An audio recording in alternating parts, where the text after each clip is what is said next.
Bueno, a veces cuando me... Siempre me pasa lo mismo, ¿no? Cuando me suelen invitar pues, a compartir testimonio, o a compartir algo, ¿no? Siempre me pasa lo mismo y es que me pego 4 o 5 horas antes que no soy yo, no soy persona. Se me hace un nudo en el estómago, me entra un atajo de nervios pero también esto lo hace el temor, ¿no? Porque no es que vayas a hablar de fútbol, no es que vayas a hablar de moda o de fama, ¿no? Es algo que tiene que ver con aquel que te rescató, con aquel que te perdonó la vida, ¿no? Y cómo no, esto requiere un temor, requiere una reverencia, ¿verdad? Y, y para que me conozcáis un poquito, Miguel Ángel ya me conoce un poquito porque ya vio a través del enlace de YouTube que le mandó Luis, conoce un poco, ¿no? de mi testimonio, lo pudo escuchar, pero para hacerlo en formato MP3, no me voy a pegar tampoco aquí 3 horas porque no acabaríamos, pero sí decir que, bueno, yo nací, va a ser pasado mañana, hará 43 años que el Señor permitió que yo viniera a este mundo. Y yo nací en el norte de España, nací en el norte de España, en una ciudad que se llama San Sebastián, en el País Vasco. Y, y la cosa era que a mí mis padres biológicos me tuvieron siendo ellos muy, muy jóvenes. Tenían, por lo que me contó la familia que me adoptó, mi madre tenía 16 años, mi padre 17. Y,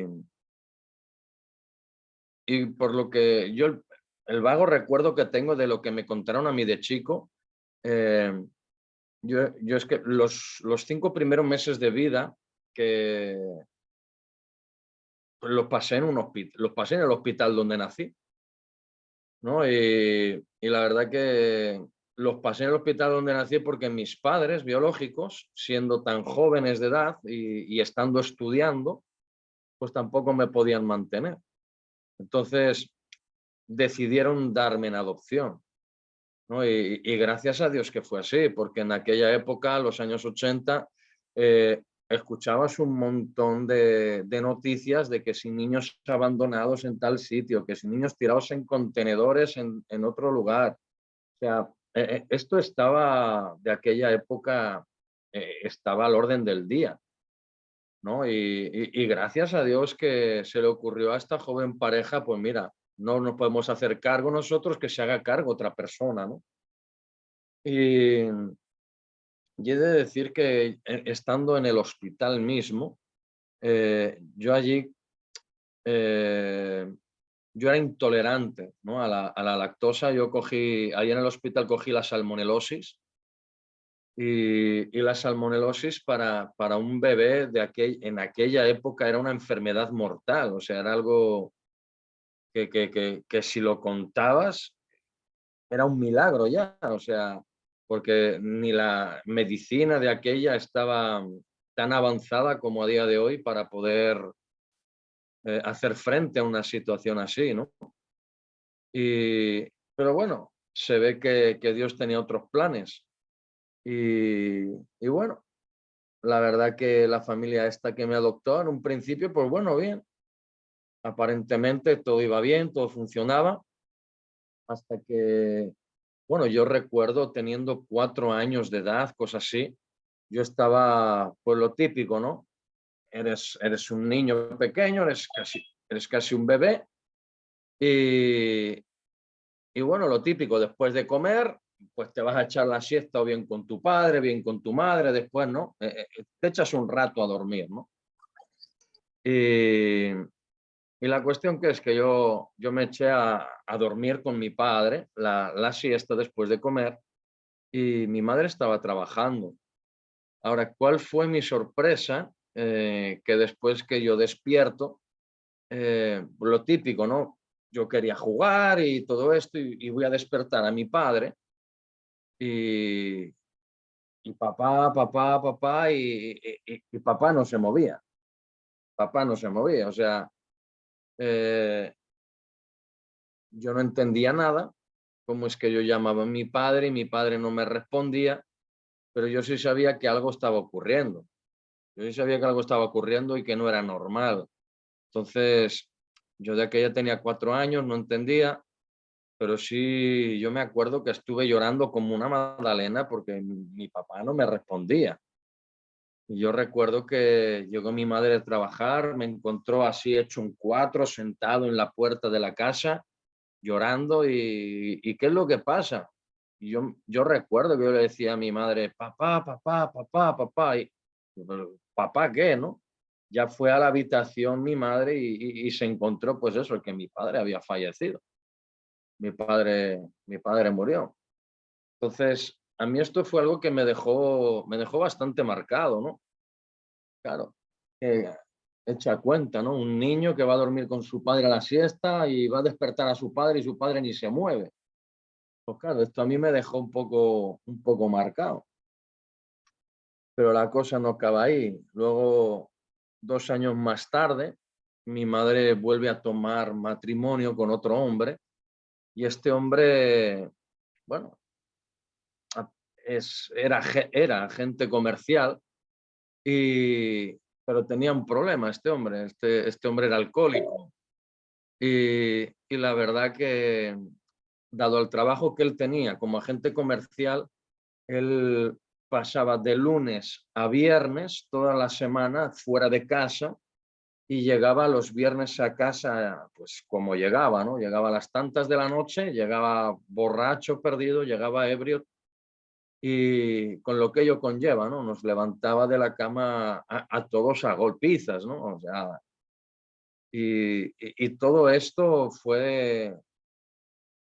durante, pues yo de aquella tenía 6 años cuando mi madre volvió a casar, pues hasta los 16 años que yo cogí, ya me enfrenté a él, porque yo no entendía, ¿no? Yo con una mente de 6 años, yo no podía entender cómo es que un hombre, ¿no? Que le promete a una mujer el amarla, respetarla, cuidarla, ¿no?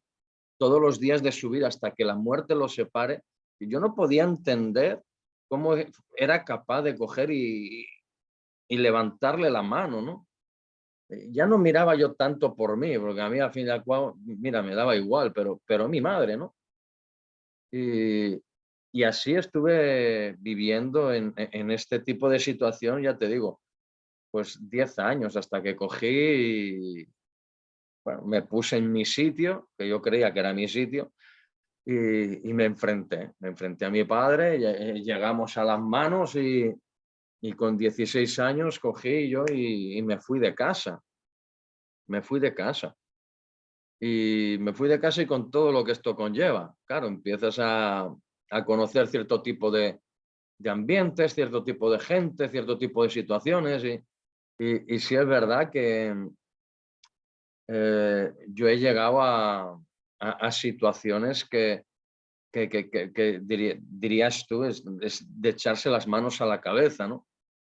Porque yo con 16 años que marché de casa, ya con 17 y 18 años yo ya estaba drogándome. O sea, yo estaba consumiendo ya cocaína, speed, heroína, o sea, yo estaba más enganchado que el azulejo a la pared, o sea, ya llegando a los 18 años, yo ya estaba hecho polvo, pero hecho polvo.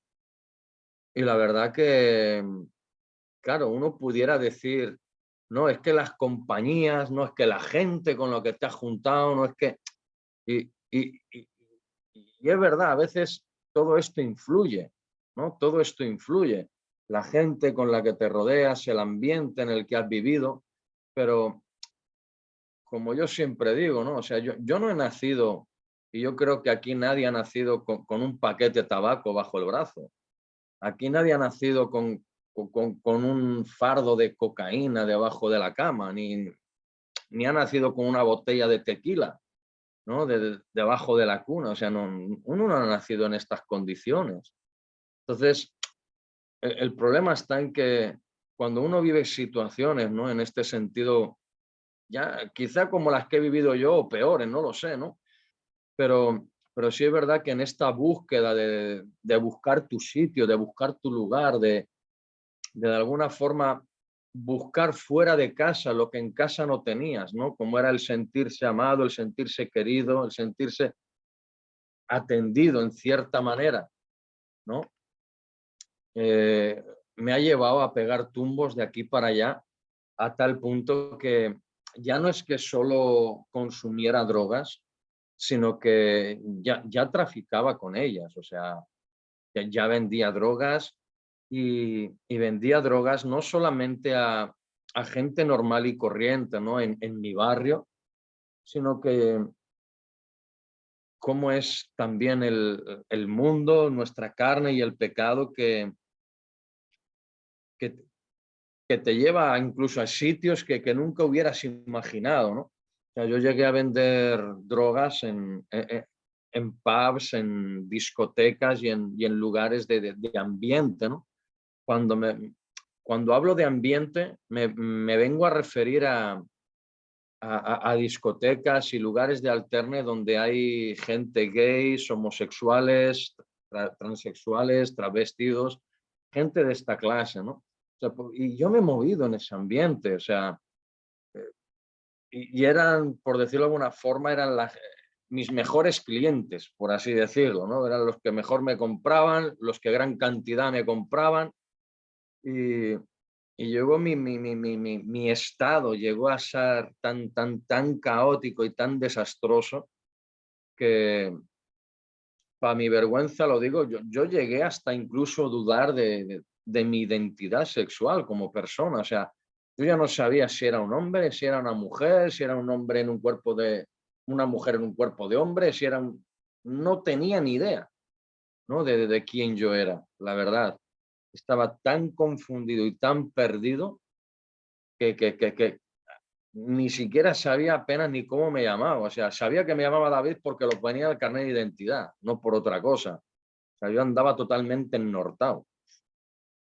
Y la verdad que, bueno, pareciera ser que ese iba a ser el rumbo ya por el resto de mis vidas, ¿no? O sea, y a esto súmale, ¿no? Que después me fui al ejército, estuve ahí de profesional en la Legión, aquí al sur de España, estuve en Almería. Y allí ya fue casi más de lo mismo. O sea, si ya en Valladolid estaba fumando hachís, fumando marihuana, estaba esnifando cocaína, aquello ya era una locura. O sea, fue meterme en la Legión y aquello ir de mal en peor. Incluso los propios mandos me enviaban al poblado de al lado a coger drogas para ellos, claro. O sea, y ya no era solo para ellos, sino ya aprovechaba yo y cogía yo para mí. Entonces, esto era un bucle, era un sin vivir y un sin salir de la situación. Y incluso he de decir también que estando allí en el ejército, eh, también sufrí por parte de ciertos mandos del ejército, que esto fue algo que también me dejó bastante tocado y algo que no llegué a entender. eh,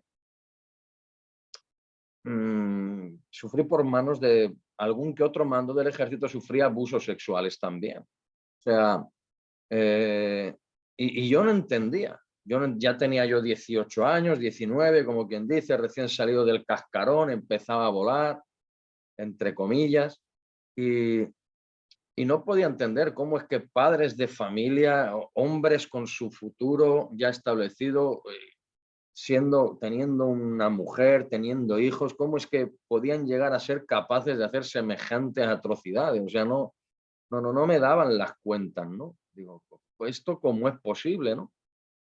Y, y así he crecido, y así he crecido en un ambiente totalmente disfuncional en cuanto a lo familiar, luego totalmente disfuncional en el plan social, hasta que, bueno, ya cuando me dan la blanca, o sea, ya se me acaba el contrato del ejército, me vuelvo otra vez a Valladolid y, y bueno, allí pues más de lo mismo, ¿no? Fiesta tras fiesta, yo salía el lunes, volvía, o sea, salía los jueves, volvía el lunes por la mañana. O sea, esto era, así me he pegado yo hasta los 25 años, o sea, y ya llegó un punto a los 25 años que me vi con la necesidad de reconocer que necesitaba ayuda, ¿no? Porque yo era una persona que, bueno, yo puedo, ¿no? No te preocupes que yo puedo. Yo si quiero dejo de drogarme. Yo si quiero dejo de fumar. No, yo si quiero dejo de beber, ¿no? Y no hay mayor engaño que ese, ¿no? Porque sí es verdad que en mí estaba el querer dejar de hacer todas estas cosas, pero había otra realidad que yo veía en mi propia vida que lo que no había era el poder para dejarlo, ¿no? Todo se quedaba en buenas intenciones, se quedaba en muy buenos deseos, pero no había, no había un cambio real, no había un cambio verdadero. Entonces me vi con la necesidad de reconocer mi situación, reconocer mi condición y decir, mira, pues que está visto, está comprobado que necesito ayuda, ¿no? Y, y mira que mi madre, la mujer, la que me adoptó, trató de llevarme a que si tratamientos con la Cruz Roja, que si a psicólogos, que si a psiquiatras, que si se ha gastado la mujer un montón de dinero y al final para nada, porque nada de eso pudo cambiar mi vida, nada de eso pudo transformar mi mente, nada de eso pudo cambiar los afectos de mi propio corazón, o sea, nada de eso. Más, a mí me pasó en ese sentido como la mujer de flujo de sangre. Lo había gastado todo en médicos y en vez de que la cosa fuera mejor, fue al revés. Al contrario, lo iba peor. En mi caso fue algo muy similar, ¿no? Porque cuanto más buscaba una solución en este mundo, tanto más negro se volvía. Y parecía ser que yo llegué a un punto, yo llegué a un punto que yo llegué a decirle a mi madre, eh, es más, ella me decía a mí, yendo de camino al psiquiatra, mi madre me decía, pero íbamos en el coche y paramos en un semáforo y me decía mi madre, dice, pero hijo, pero tú no eres capaz de dejar las drogas. O sea, verdaderamente no eres capaz. Y yo fíjate hasta qué punto me veía a mí mismo, que yo le decía a mi madre, mira, mamá, si las drogas no me dejan a mí, yo no puedo. O sea, yo no puedo. O sea, fíjate hasta qué punto estaba yo, que yo le decía a mi madre, si las drogas no me dejan a mí, yo a ellas no las puedo dejar. O sea, era tal la adicción, era tal el enganche que tenía, que yo pensé que me iba a morir siendo un yonki. Pensé que me iba a morir siendo un adicto a las drogas, al sexo en desorden, a la homosexualidad y a todo lo que tenga que ver con todo esto. Pero pareciera ser y así fue, que Dios tenía algo diferente preparado, ¿no? Y como digo, me vi con la necesidad de reconocer que necesitaba ayuda y bueno, de allí fui escoltado por la Policía Nacional a un centro de aquí que hay en Valladolid, pero que está ahora mismo está a nivel mundial. Está en México también. Centro Reto, Reto a la Esperanza. Está en Cádiz también, está en Argentina, Buenos Aires, está también en Brasil. O sea, estamos a nivel mundial ya después de 30 y pico de años, ¿no? Y la verdad que yo cuando entré allí yo no sabía ni dónde entraba, o sea, no tenía ni idea de dónde entraba. Yo solo sabía que tenía un problema, que quería de alguna forma dejar de drogarme, dejar de robar, dejar de hacer lo que hacía, más que nada por las consecuencias que me traían, no porque no me gustara la vida que llevaba. Lo que no me gustaban eran las consecuencias que yo me traía, ¿no? Y, y mi sorpresa fue que el centro este encartó que aparte de ser un centro de rehabilitación de toxicómanos, era un centro de rehabilitación que aparte era cristiano. Entonces tenían como fundamento cristiano, el fundamento era cristiano y la guía la Biblia, ¿no? Entonces allí todos los días por la mañana reuniones, lunes por la tarde estudio, luego los miércoles por la tarde reunión también. O sea, allí no faltaba la palabra de Dios, no faltaba el mensaje, o sea, era algo a diario, ¿no? Y, y es curioso porque yo no voy a decir que mi vida vieja yo no creía en Dios, porque sería mentir. Porque yo vengo de un trasfondo católico y, y me educaron en la religión católica. O sea, yo era de ir a misa los domingos, en Semana Santa sacar el santo y cosas así, que aquí en España es muy tradicional, la Semana Santa y todo esto. Pero también es verdad, yo he de confesar que yo fui monaguillo en la Iglesia Católica y lo único que hacía allí era robarle el dinero al cura y beberme el vino, que eso estaba de categoría, ¿sabes? O sea, le robaba el dinero al cura porque, claro, mi mentalidad que era, el que roba a un ladrón tiene 100 años de perdón. Digo, pues allá voy. Entonces, cogí y yo, como pasaba el cepillo, yo de aquella era Judas, yo el que iba con el cepillo, ¿sabes? Pasando en la iglesia, la ofrenda y tal, y yo me quedaba con parte. Entonces, le robaba a la iglesia, le robaba el vino al cura y, y así iba. O sea, totalmente desorientado, pero me consideraba cristiano, ¿no? Porque yo creía que había un Dios, o sea, de alguna manera yo sabía que algo tenía que haber.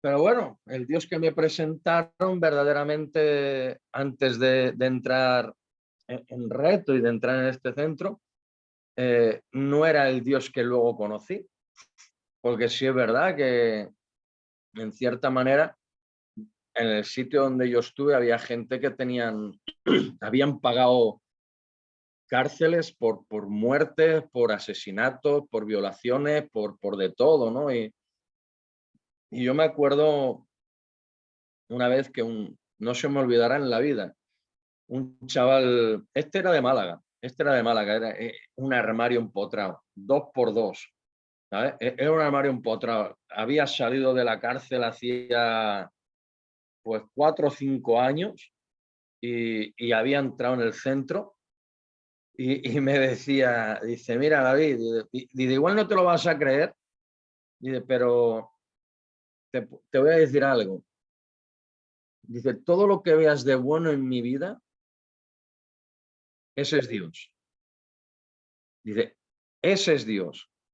Dice, porque mira, me empezaba a enseñar tatuajes, empezaba a enseñarme que si cicatrices, que si esto, que si lo otro, y me empezaba a contar cada batallita que yo me miraba y me ponía en comparación con él, digo, yo soy el santo Job. O sea, yo al lado de o sea, yo no tenía ni por qué estar en un centro, o sea, ¿sabes? Yo me comparaba con él, digo, si no, el que tú necesitas estar aquí eres tú, yo no, ¿sabes?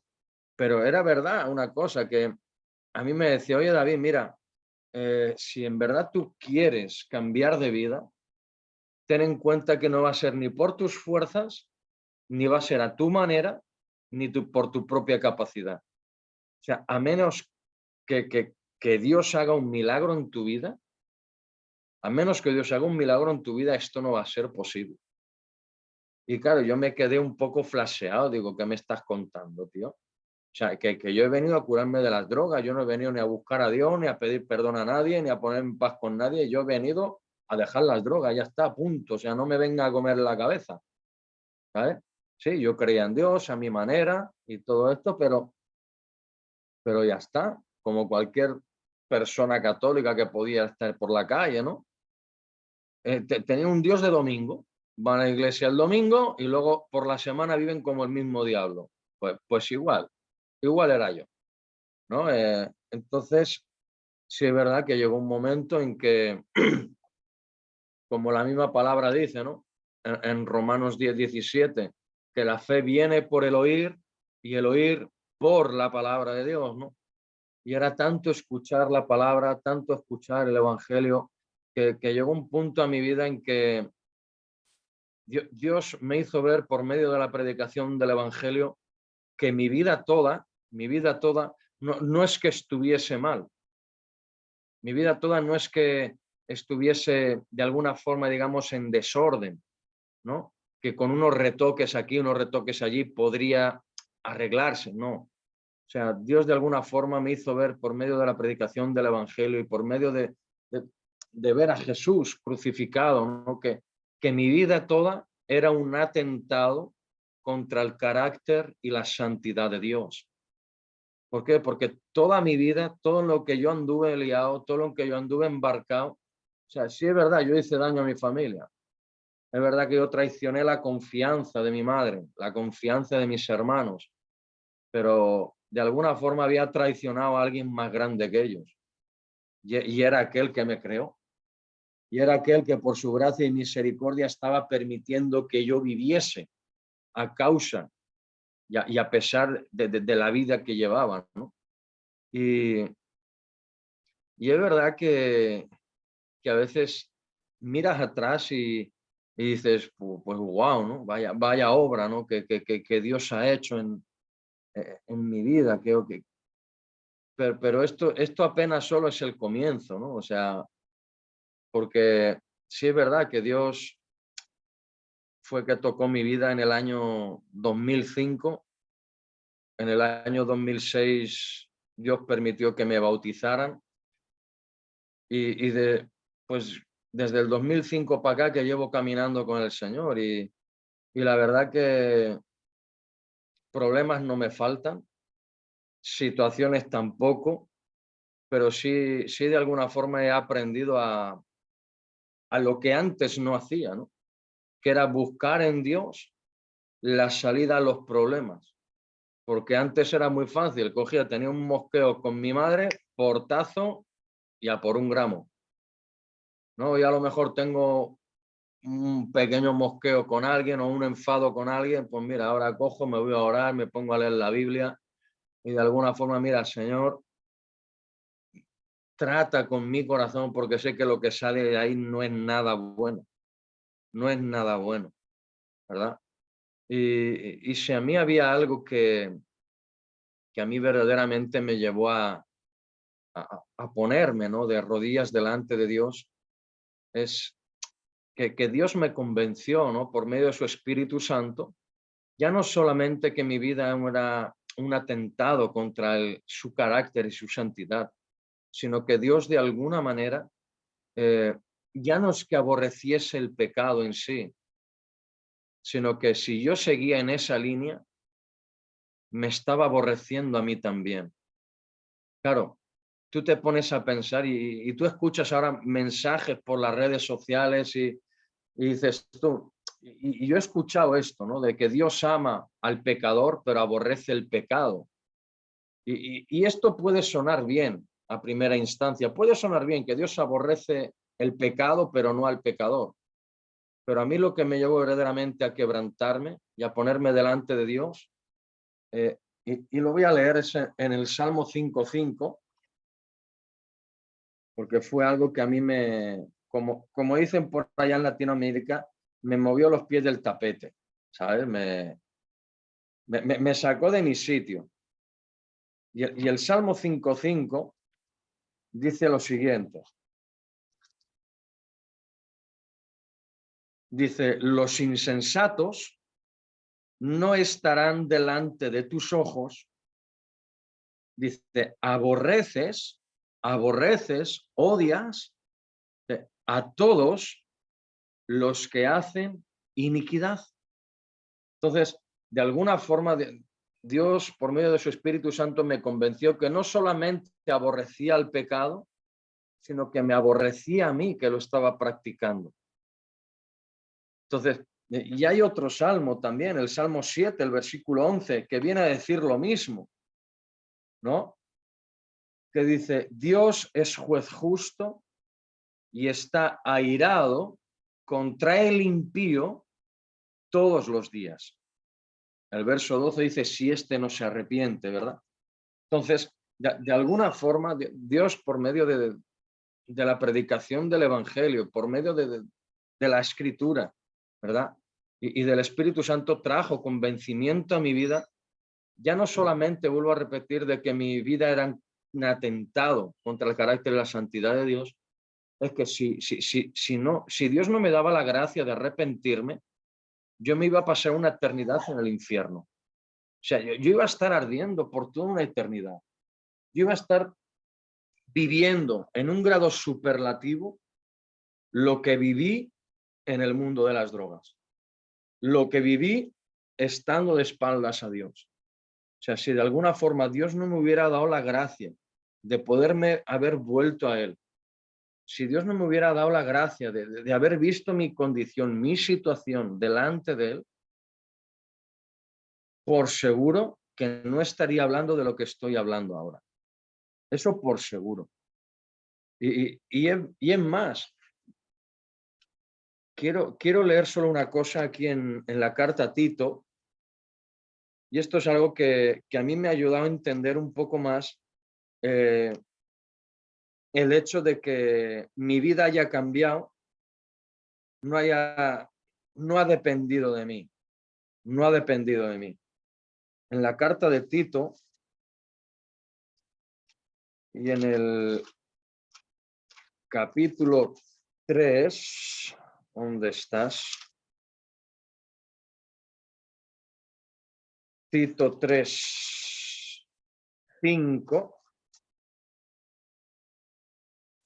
Filemón, Tito 3:5 dice, nos salvó no por obras de justicia que nosotros hubiéramos hecho, dice, sino por su misericordia, por el lavamiento de la regeneración y por la renovación en el Espíritu Santo. Entonces, ¿qué nos da a entender aquí? De que si Él nos salvó, no fue por algo que nosotros hayamos sido capaces de hacer. Si Él nos salvó, lo dice el mismo texto, fue por su misericordia, fue porque Él quiso. No ha dependido de nuestro querer acercarnos a Dios, porque nunca hubiera sido posible. De hecho, Romanos habla de ello. Es que no hay quien busque a Dios. Y una persona que vive en el pecado está buscando de todos menos a Dios, ¿no? Entonces, en este sentido,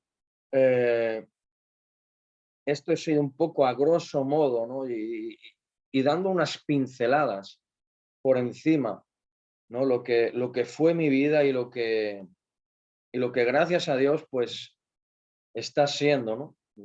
Yo me uno a las palabras del apóstol Pablo cuando dice de que soy lo que soy a día de hoy por la gracia de Dios, ¿no? Entonces, si hay algo en mí que pueda ser agradable a los ojos de Dios, es porque Él lo hace posible. O sea, no es por mí, no es por mí, no depende de mí. Entonces, ya me conocéis un poquito más, ¿no? Y bueno, de alguna forma podréis ver, ¿no? Cómo Dios, ¿no? En cierta manera, a lo vil y menospreciado de este mundo fue a lo que Él, ahí fue donde Él metió su mano, ¿verdad? Ahí fue donde Él metió su mano. Yo una vez hablaba con alguien y yo le decía, digo, mira, digo, tú fíjate si al Señor le gusta ensuciarse las manos, que mete las suyas en lo más profundo del fango para sacarnos a nosotros. O sea, Él se ensucia para que nosotros podamos estar limpios. Y eso fue la obra de Cristo en la cruz, ¿no? Por medio de su muerte, por medio de su sacrificio, por medio de su derramamiento de sangre, que de alguna forma Él fue ensuciado, ¿verdad? Por nuestro pecado, con nuestro pecado, para que nosotros fuéramos limpios. Y esto es la fe que hasta el día de hoy me está manteniendo en pie.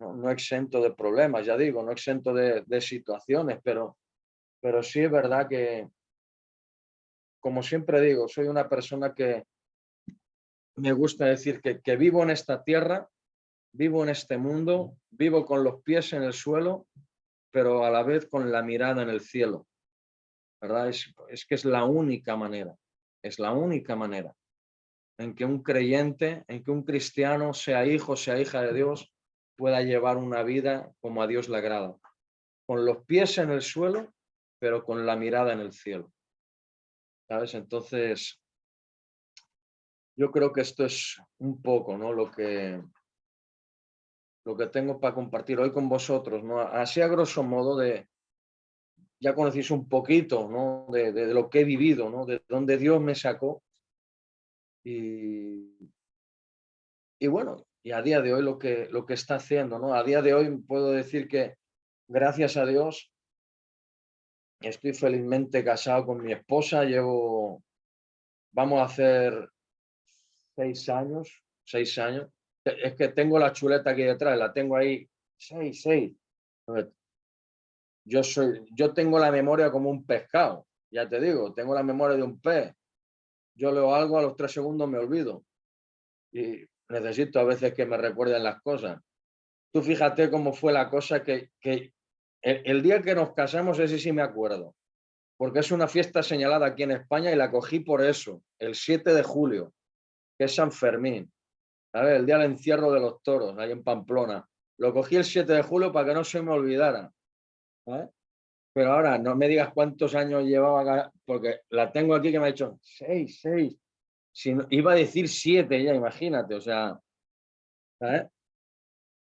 Pero, pero soy lo que soy y esto es lo que veis. Y gracias a Dios porque podía no ser, ¿sabes? Su gracia ha sido mayor que lo que fue mi pecado, ¿no?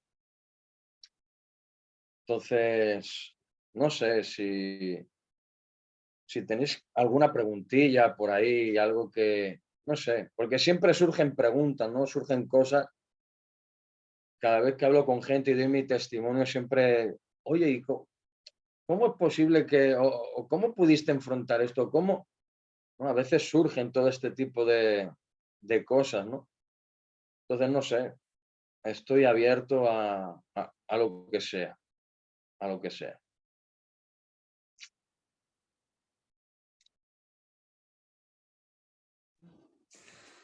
Sí, bueno, mis hermanas, ahí si quieren preguntarle algo al hermano, una consulta, algo más que quieran saber.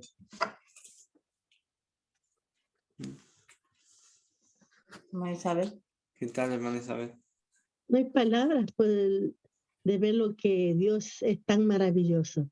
No hay palabras, para Dios no hay nada imposible. Así hemos pasado muchos nosotros, no pasar tantas cosas que Él pasó, pero hemos sido gritonas, mal hablar, peleonas con el marido y tantas cosas, pero Dios nos llamó dice que en sus pensamientos antes de la fundación del mundo ya sabía que íbamos a estar conversando esto ahorita, ¿no? Y darle gracias a Dios porque nos sacó de situaciones engorrosas para ponernos ahora poner a la luz a otras personas que sí se puede, que sí se puede. Y tanto que sí.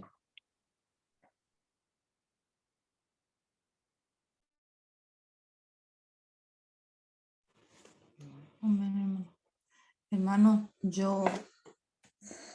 aquí las hermanas conocen muy bien mi historia. Hermana Isabel, usted que siempre está orando y mis otras hermanas también por mi hermano. Tengo un hermano en Paraguay, yo soy de Paraguay. Y tengo un hermano que tiene 26 años, creo, y está pasando, pero me gusta decir en el nombre de Cristo que estuvo pasando en pasado todo lo que usted ha vivido en este momento. Y estamos orando muchísimo aquí, todas las hermanas, entre mi marido y yo. Es una lucha tan grande. Y yo veo la mano de Dios en él. Y usted como testimonio a mí me da esperanza. Y digo, Dios es tan maravilloso. Yo tengo tanto miedo a mis hermanos y mi hermano y mis hermanas. Que mi teléfono suene un día, que Dios no lo permita. Y me digan, pasó esto. No quiero ni mencionar. Y la verdad que al escuchar los testimonios, ¿no? Sirve tanto, es que es tan grande esos testimonios. Por ejemplo, en este caso, a mí me levanta el ánimo, me levanta el corazón y decir, si él pudo, si Dios lo sacó de allí, ¿por qué mi hermano no? Le agradezco muchísimo, primero a Dios y a usted y a su esposa por la oportunidad de estar aquí con todos nosotros.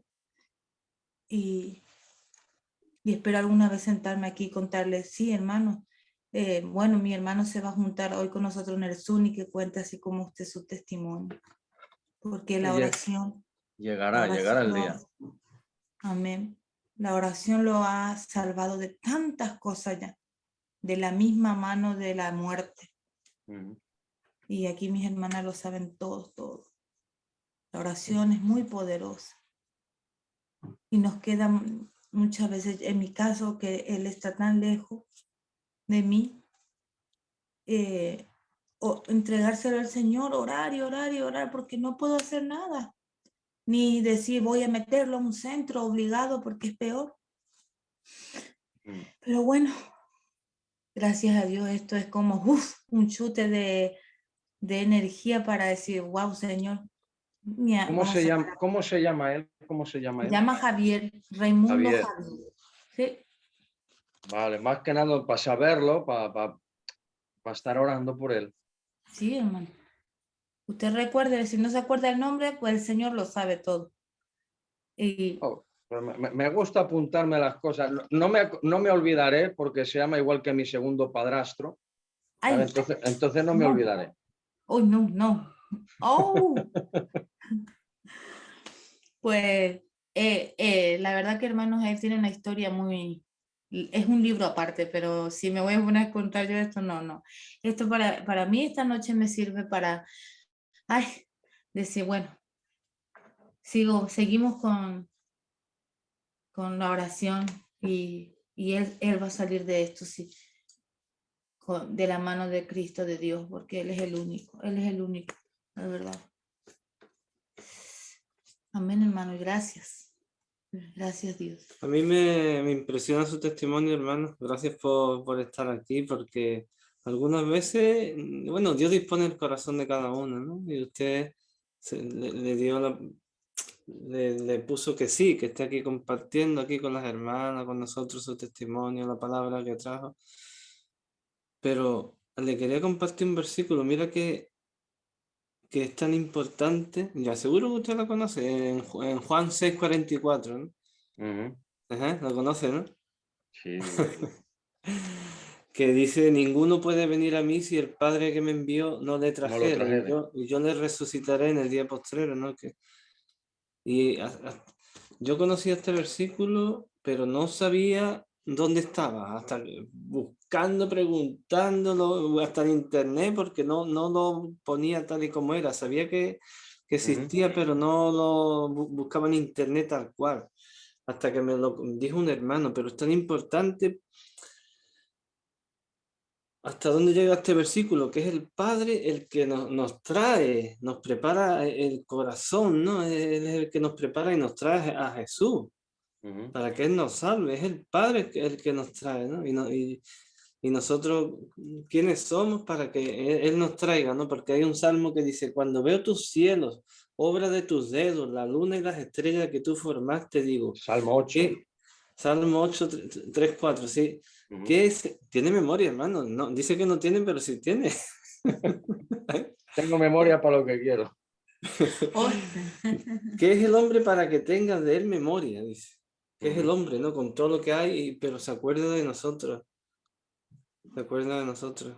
Sí. Sí. No, nuestra mente es pequeñita. Yo no puedo comprender esto todavía. ¿Qué es lo que somos nosotros y por qué nos trae a Jesús? Por ese amor que nos tiene tan grande, no sé por qué. Yo Somos a sí, imagen y semejanza suya, nos hizo, nos yo sopló sí con su sé, aliento. ¿Sí lo sabe? yo sí sé por qué. Ah, Yo sí sé por qué. cuéntenos, Mira, hermano. y esto tiene que ver con lo que ocurrió en el Edén.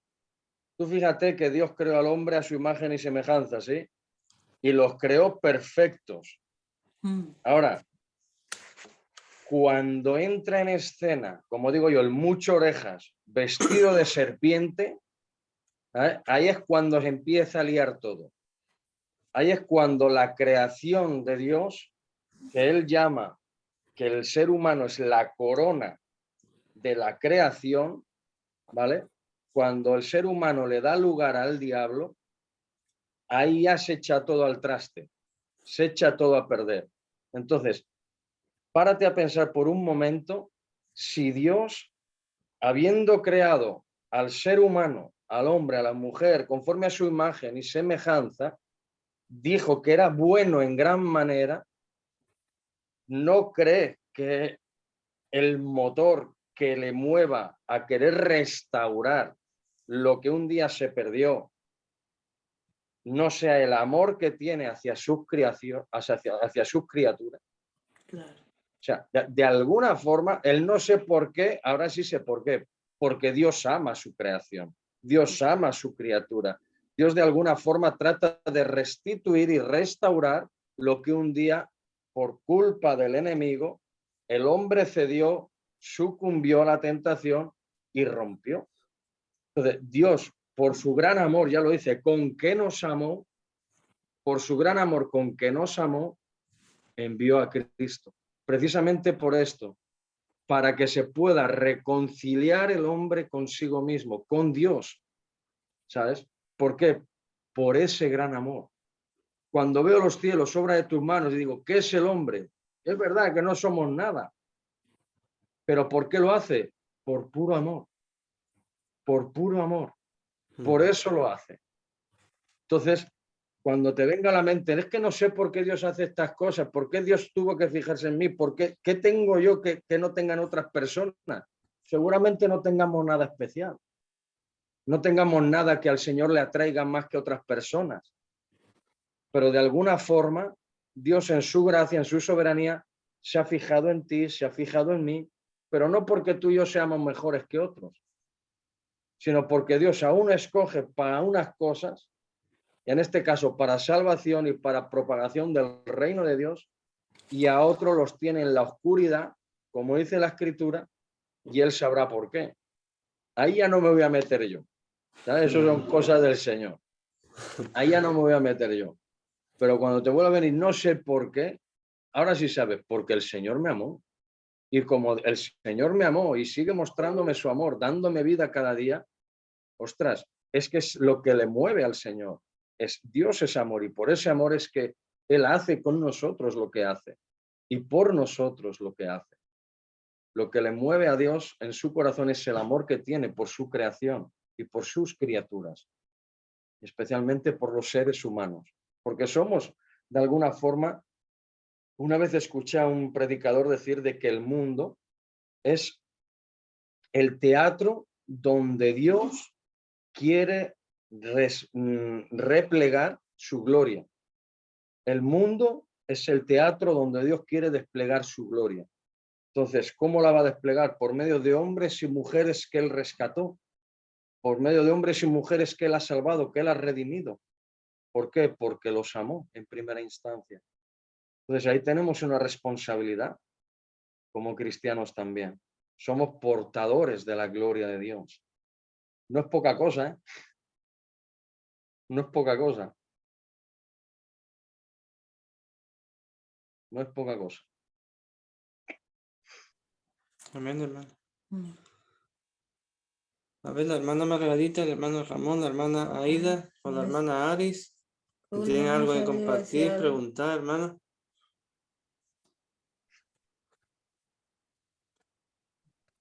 Creo que la hermana Isabel iba a decir algo. Para mí es de gran enseñanza esta, pues plática, prédica podría ser, porque dio versículos que de verdad tenemos que tomarlos en cuenta, y el saber que Dios nos sigue redimiendo, nos sigue salvando día a día, por su amor, por su divino amor primeramente, y por su gracia también, por su gran misericordia, porque yo creo que a los que rescata y aún los que sigue rescatando es precisamente, como decía el hermanito, para darle gloria a Él, para que el mundo sepa todo lo que hizo por nosotros, que nos sacó de ese pozo cenagoso que estábamos, porque pues todos pecamos y todos pecamos de una u otra forma a Dios, o sea, lo ofendimos de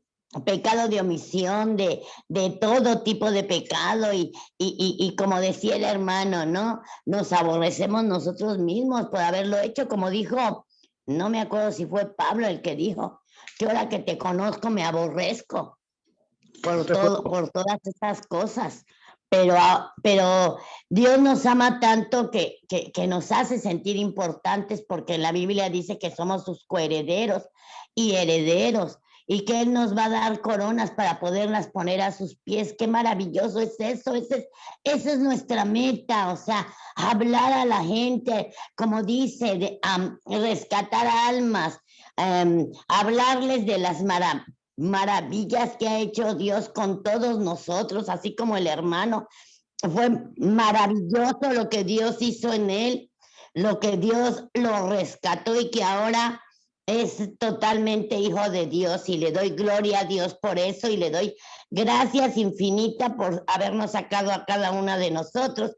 No somos perfectos, pero luchamos para llegar a esa meta que nos dé esas coronas y poderlo ver y ponérselas a sus pies. ¿Cómo? Pues obedeciendo sus mandamientos, sus estatutos, pidiéndole al Espíritu Santo que nos guíe cada día para poder ser mejores, porque nosotros no podemos, como decía el hermano, él no podía salir, solamente Dios y su Espíritu puede cambiarnos, puede regenerarnos, puede limpiarnos, y con su palabra pues nos redarguye cada vez que la leemos, y nos da ese poder de su Espíritu Santo para seguir en la lucha. Yo le doy muchas gracias al hermano y a Dios por todo. Gracias. Hermana Margarita, el hermano David se le hace tarde, ya sabe, aquí en España es tarde, y ore, por favor, hermana, por el hermano David, que se tiene que retirar, una oración cortita, ya él se tiene que ir a descansar. Sí, cómo no. Por favor, hermana. Sí, Padre Celestial Divino Dios, merma mi cuerpo, que seas tú, Espíritu Santo, el que lo bendigas, con tu vara y tu callado infúndele aliento, báñalo con tu sangre poderosa, límpialo por dentro y por fuera, Señor, síguelo llevando en ese camino de la verdad, en ese camino de luz, Señor, que él sea bendición para otros, que siga dando esos testimonios hermosos, Señor, que tú le pones, Señor, para que nosotros también nos redarguyamos con eso, Señor, para que nosotros también demos gracias por todo lo que has hecho por él y por nosotros. Señor, ve como poderoso gigante abriéndole caminos, Señor, si es tu santa y divina voluntad, cúmplele todos los anhelos de su corazón, mi Dios. Yo lo envuelvo en este momento en el Salmo 23, Señor, que tú eres su pastor y nada le faltará, y siempre el bien y la misericordia lo seguirá. En tu Salmo 91, que mandarás ángeles que lo rodeen para que no tropecen piedras, Señor. Así también te lo envuelvo en este versículo que dice: sé valiente, esfuérzate, porque Jehová está contigo, y que siempre lo llenes de amor, porque el amor saca el temor, mi Señor. A él, a su familia, Señor, donde quiera que esté, en cada momento, en cada instante, guíalo, llénalo, llénalo, Espíritu de Dios, de ti, Señor, de tu presencia, porque si tú lo llenas de tu presencia divina, sé que no le va a faltar nada. Yo te lo dejo en tus manos, en el hueco de tu corazón, en el nombre de mi Padre Jesucristo, para gloria tuya, Padre Celestial, y con el poder del Espíritu Santo. Amén. Amén y amén. Amén. Amén.